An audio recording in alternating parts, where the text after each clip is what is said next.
fasting is always a means to something else. It is not an end in itself. But what is that something else towards which it's a means? We have to reflect on that. This is just one insight I'd like to share with you from the first reading of the Gospel. Obviously, we read from the first reading the incident of how people of Nineveh converted, changed their lives, and listening to the call of the prophet Jonah, how they fasted. Not only they fasted, they made even the animals fast and they repented. These days we are busy with fasting and many other spiritual activities. But all these spiritual activities are fasting. They are not an end in themselves, but it's a means to something else, right? Fasting. These days you are all fasting from many things. What are they? Egg, chicken and all. One sister told me, Father, I'm not going to smoke these 40 days. I'm going to fast from smoking. Oh, sister, you smoke? No, I never smoke, she said. So what's the point in fasting from that which you are not doing regularly? So fasting and all these mortifications are very important. And sometimes when you do that fasting and the spiritual exercises, we are happy, but we are not worried about the fruit of it or towards which it should move. Once a priest was traveling, going in a jungly path, and he was alone. Suddenly he found one stranger. He came and stood in front of the priest, and he took the revolver and aimed at the priest. Take your money or give your life. The priest was hesitating, but again he said, "Come on, money or life." Then the priest said, "Okay, don't harm me. I'll give you money." Then he opened his coat and he took the purse. By then he saw the collar, clergy collar, white collar.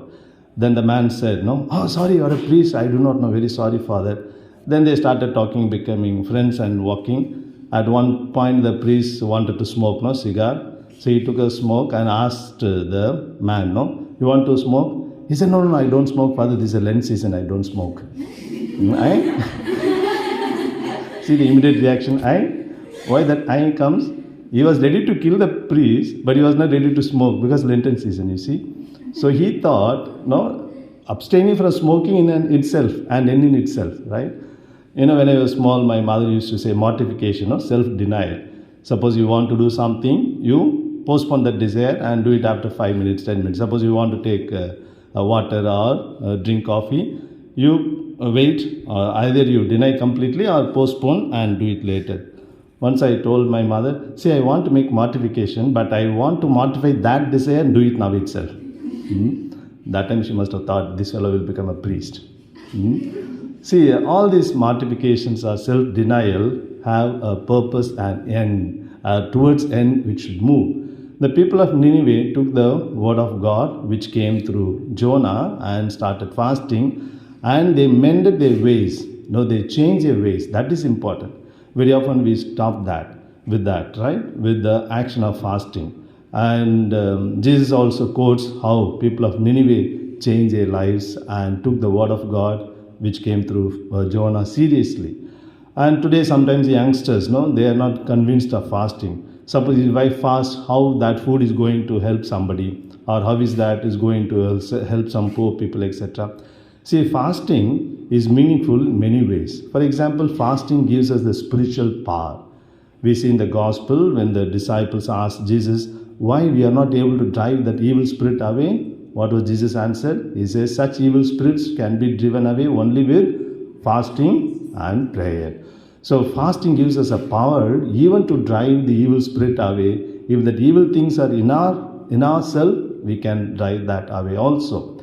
Also, fasting gives us that psychological strength. We struggle how much to take control of your own words, actions, and attitudes and passions. How often we easily become the victims of our own passion. Oftentimes we do not know what we say, we do not know what we do, why we say. After that even we sit back and regret. So when I am able to control my desires, or when I am able to postpone the food, etc., that gives the psychological power over myself, that I can control my passion and so on.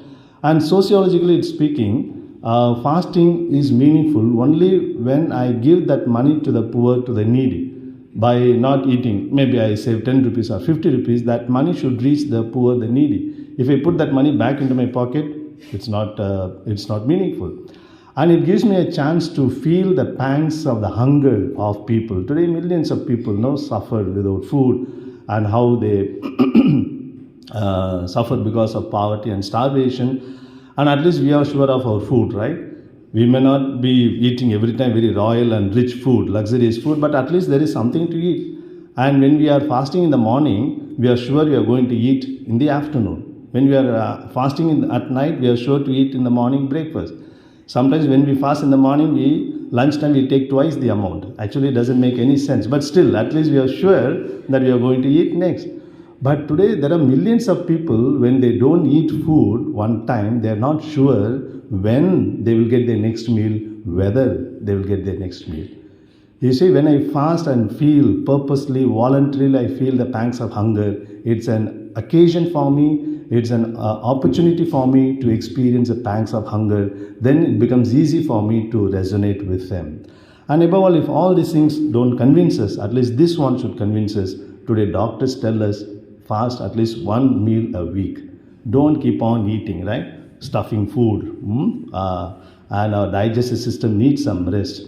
Sometimes we eat so much, the fast digestive system will look up and say, please give me a break, okay? Right. So the doctors say the digestive system needs some rest, and that energy will be used for other parts of the body, for other metabolism and so on.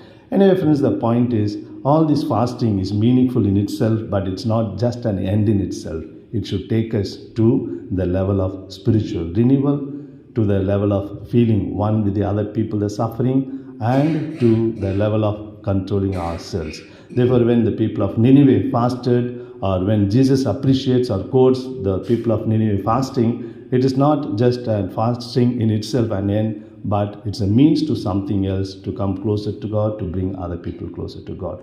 Today, the season of Lent is a beautiful occasion to see how far we are away from God. When we are away from God, naturally we will be away from people, and both are the two sides of the same coin. When you are away from the people, you may be living closely in the same house, same community, same seminary, because there is no other chance to go away from that.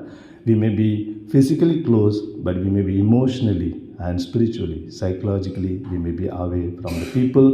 When we are away from the people, it implies that we are away from God also. Let us think about it today.